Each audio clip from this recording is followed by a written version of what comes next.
Acute respiratory distress syndrome, or ARDS, is a sudden and progressive form of acute respiratory failure in which the alveolar capillary membrane becomes damaged and more permeable to intravascular fluid.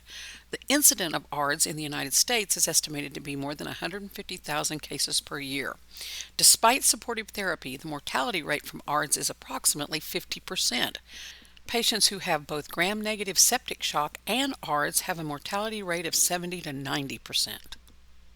ARDS exists on a continuum. One way to assess the degree of impairment in gas exchange is to measure the PaO2, FiO2, or the PF ratio. Under normal circumstances, when the PaO2 is 85 to 100 millimeters of hemoglobin and the FiO2 is 0.21, which is compatible with room air, the PF ratio would be greater than 400. An example would be a PaO2 of 95 and a FiO2 of 0.21 equals 452. With the onset and progression of lung injury and the impairment of O2 delivery through the alveolar capillary membrane, the PaO2 remains lower than expected despite increasing FiO2. The PF ratio differentiates between mild, moderate, and severe acute respiratory distress syndrome. These three images show the progression of ARDS. A is a normal alveolus and pulmonary capillary. B shows interstitial edema that occurs with increased flow of fluid into the interstitial space. C shows alveolar edema that occurs when the fluid crosses into the blood-gas barrier.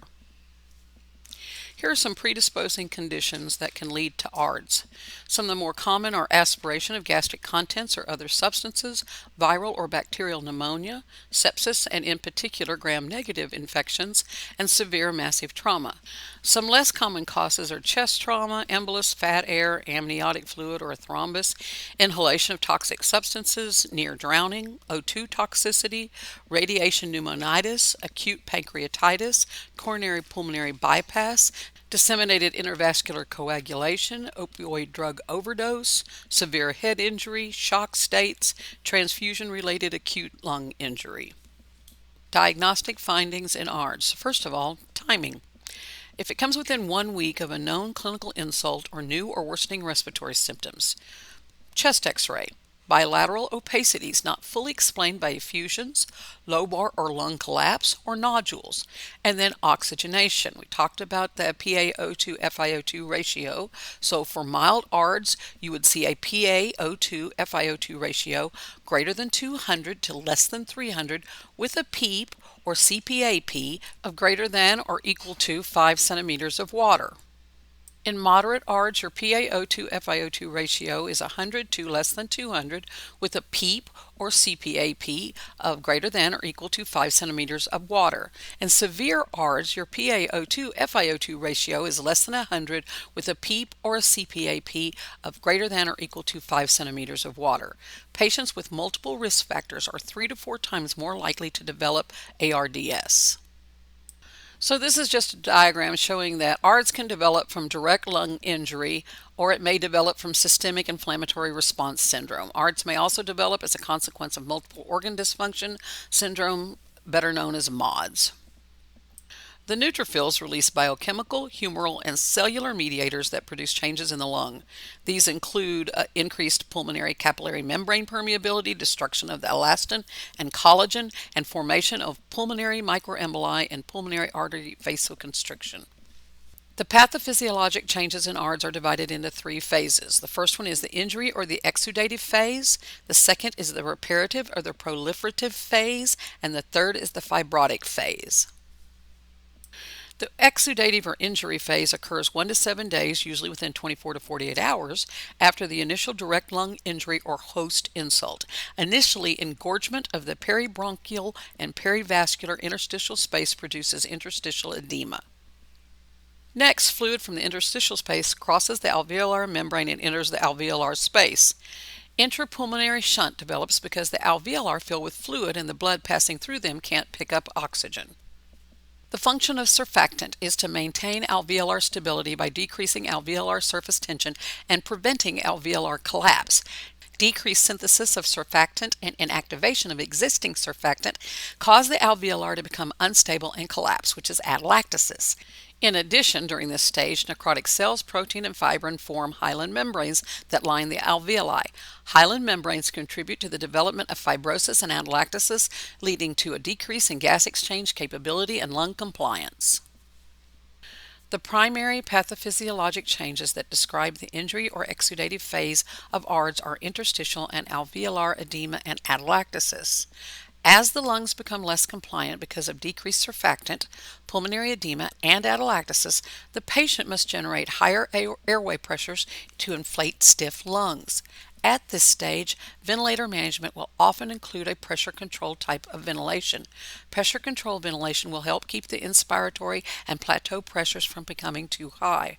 This prevents alveolar over-distension and rupture. By reducing the amount of pressure going into the stiff, non-compliant lungs, further lung injury may be prevented.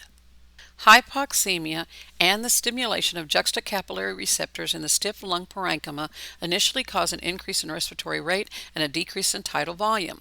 Carbon dioxide increases in response to hypoxemia as a compensatory effort to increase pulmonary blood flow. However, as atelectasis, pulmonary edema, and pulmonary shunt increase, compensation fails, and hypoventilation, decreased CO2, and decreased tissue O2 perfusion eventually occur. Increased pulmonary vascular resistance and pulmonary hypertension may occur at this stage because fibroblast and inflammatory cells destroy the pulmonary vasculature. Lung compliance continues to decrease as a result of interstitial fibrosis. Hypoxemia worsens because the thickened alveolar membrane causes diffusion limitation and shunting. The proliferative phase is complete when the diseased lung is characterized by dense, fibrous tissue. If the reparative phase persists, widespread fibrosis results. If the reparative phase is stopped, the lesions will resolve. The fibrotic phase of ARDS occurs approximately 2 to 3 weeks after the initial lung injury. This phase is also called the chronic or late phase of ARDS. By this time, the lung is completely remodeled by collagenous and fibrous tissue. The diffuse scarring and fibrous results in decreased lung compliance.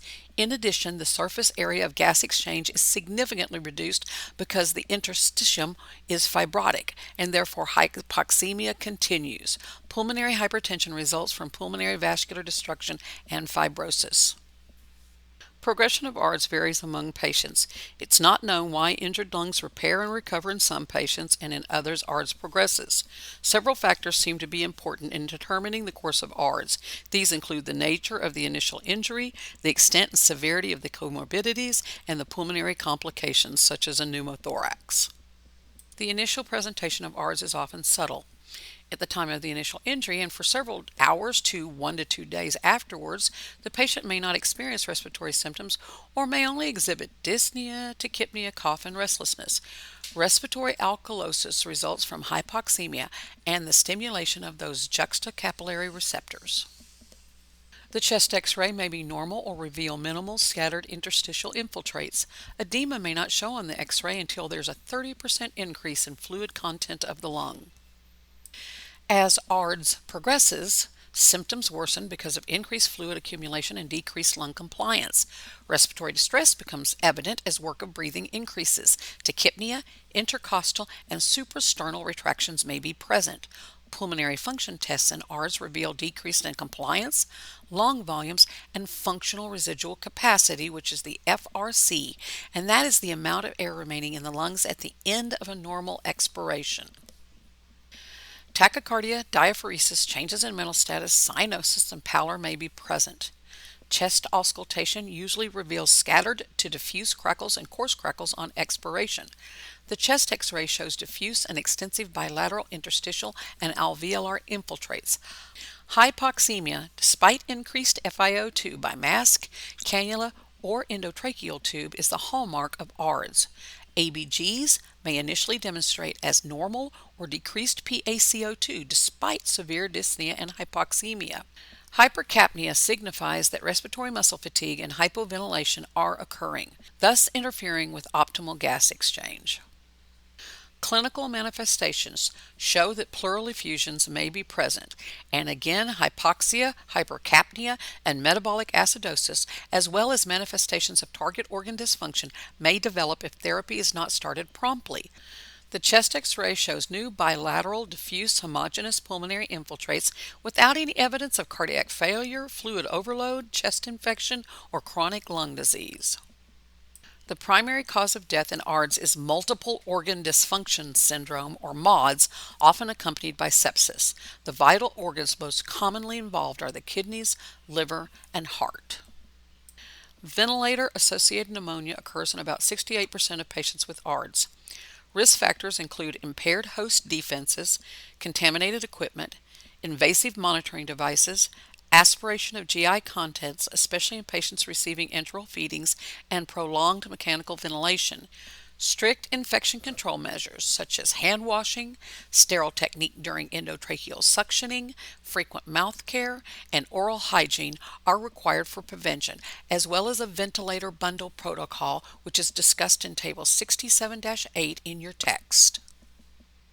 Barotrauma results from alveolar air escaping from ruptured alveoli. This can lead to pulmonary interstitial emphysema, pneumothorax, subcutaneous emphysema, pneumoperitoneum, pneumomediastinum, pneumopericardium, and tension pneumothorax. The approach of ventilating with smaller tidal volumes, about 6 milliliters per kilogram, called the Acute Respiratory Distress Syndrome Clinical Network Protocol, reduces mortality and the number of ventilator days for these patients. Volutrauma results from alveolar fractures, which are damages or tears to the alveoli and the movement of fluids and proteins into the alveolar space. Prophylactic management includes anti-ulcer drugs such as proton pump inhibitors. An example would be pantoprazole, which is Protonix, and mucus protecting drugs. An example would be sucralfate, which is Carafate. Renal failure may also result from nephrotoxic drugs such as vancomycin used to treat AIDS-related infections. Because ARDS causes acute respiratory failure, the subjective and objective data that you should obtain from a person with ARDS are the same as those from acute respiratory failure. Some patient information may not be possible to obtain initially due to the management priorities of oxygenation and ventilation. So as you do your assessment, some of the things you're going to want to know is the past health history. Do they have any chronic lung disease? Any potential occupational exposures to lung toxins? What's their tobacco use? What are their pack years? Alcohol or drug use? Previous hospitalizations related to lung disease? Thoracic or spinal cord trauma? Severe obesity? Altered consciousness? Age? Both physiologic and chronologic. Medications like use of HOMO2, inhalers, bronchodilators, home nebulization, over-the-counter drugs, immunosuppressants, CNS depressants, surgery or other treatments like previous intubation and mechanical ventilation or recent thoracic or abdominal surgery, and then health perceptions and health management such as exercise, self-care activities, immunizations, including flu, pneumonia, or hepatitis. You also want to assess nutritional or metabolic status like eating habits, bloating, indigestion, weight gain or loss, change in appetite, use of vitamins or herbal supplements. Activity intolerance. Does the patient experience fatigue, dizziness, dyspnea at rest or with activity, wheezing, cough, either productive or non-productive, sputum? If they do, what's the volume, color, and viscosity? Palpitations, swollen feet, change in exercise tolerance. What's their sleep-rest pattern? Have they noticed any changes in their sleep pattern? Do they use CPAP at night? Cognitive and perceptual. Do they complain of headache or chest pain or tightness or chronic pain? Coping and stress tolerance such as anxiety, depression, hopelessness, risk of drug or alcohol or nicotine withdrawal. To do your physical assessment, you want to note general things like, is the patient restless? Are they agitated?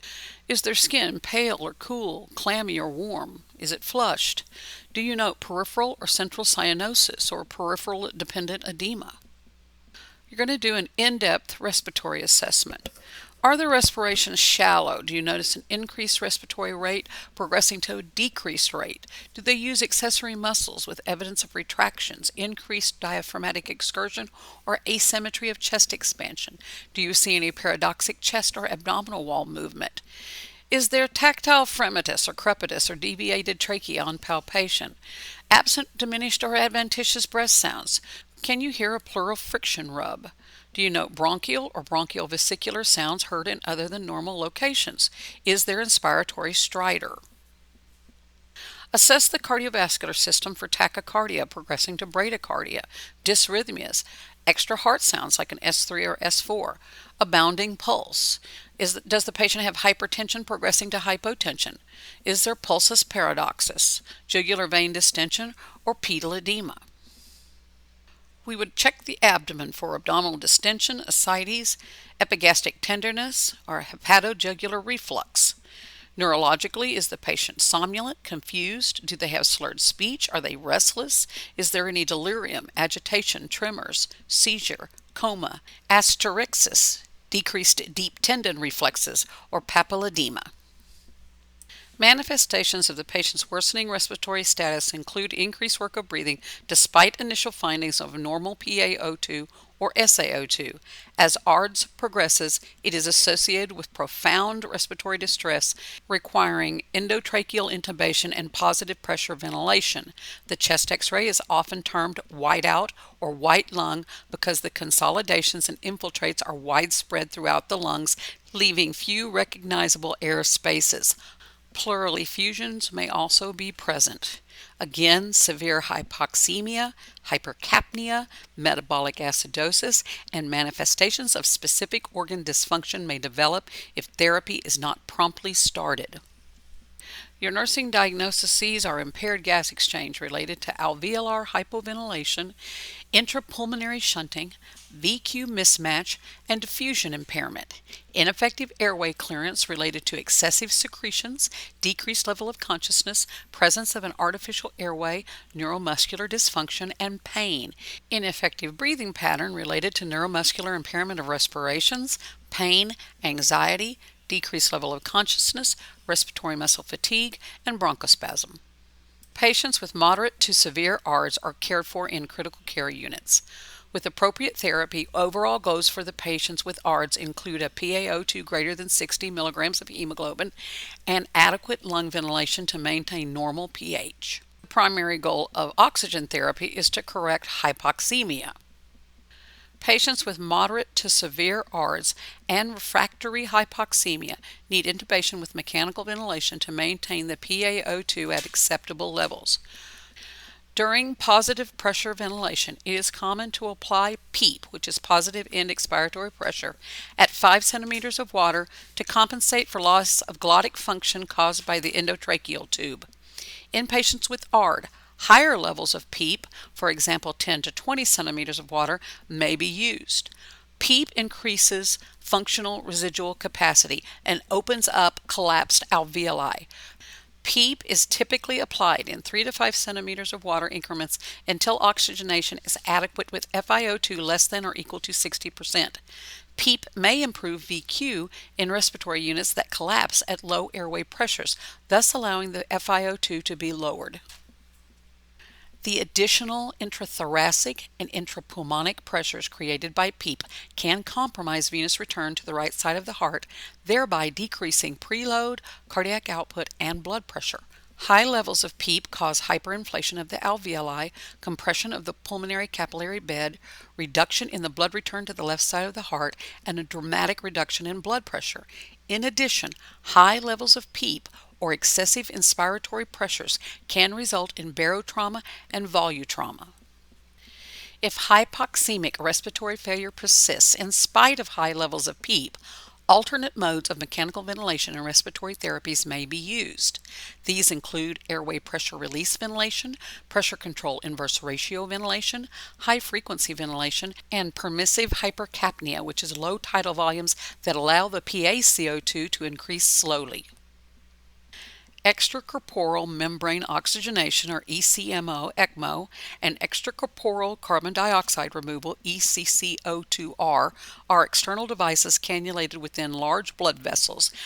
This allows blood to pass across a gas exchange membrane outside the body and then return oxygenated blood back to the body. ECCO2R with positive pressure ventilation allows the lungs to heal while the lung function is inadequate to maintain adequate oxygenation and CO2 removal. If you turn the patient from supine to prone, air-filled alveoli in the ventral or anterior portion of the lung become dependent. Perfusion may be better matched to ventilation. Prone positioning may be considered for patients with refractory hypoxemia who do not respond to other strategies to increase PaO2. This is a picture of using a device called a Volman prone positioner. In A, they are turning the patient, and B shows the patient lying prone. This is a picture of the Rotoprone Delta therapy system. We call it the Rotoprone bed. It allows clinicians to place patients in the prone position safely and effectively. This product is not specifically indicated in the treatment of ARDS or ventilator-associated pneumonia. Another positioning strategy is the continuous lateral rotation therapy, or the CLRT. It provides continuous slow side-to-side turning of the patient by rotating the actual bed frame less than 40 degrees. In addition, the bed may contain a vibrator pack that provides chest physical therapy. Kinetic therapy is similar to CLRT in that the patients are rotated side to side at greater than 40 degrees. This is just a picture of a system called the Total Care SpO2 RT bed. It offers continuous lateral rotation therapy and percussion and vibration therapies. Patients can easily and quickly be repositioned. If the cardiac output falls, it might be necessary to administer crystalloid fluids or colloid solutions or to lower the PEEP. Use of ionotropic drugs such as dobutamine or dopamine may also be necessary. Packed red blood cells are used to increase hemoglobin and thus O2 carrying capacity of the blood. Controversy exists regarding the optimal hemoglobin level. Some advocate to keep the level around 9 grams per deciliter with an SpO2 of 90% or more. That's when the PaO2 is greater than 60 milligrams of hemoglobin. Others recommend hemoglobin levels greater than 7 grams per deciliter. As we've already said, increased capillary permeability results in fluid in the lungs and causes pulmonary edema. At the same time, the patient may be volume depleted. This places the patient at risk for hypotension and decreased cardiac output from mechanical ventilation and PEEP. Monitor hemodynamic parameters such as central venous pressure, stroke volume variations, daily weights, and intake and output to assess the patient's fluid status. The patient is often placed on fluid restriction, and diuretics are used as necessary. In evaluating the therapy effects and the treatment success, we would expect outcomes for the patient with ARDS to be similar to those for the patient with acute respiratory failure.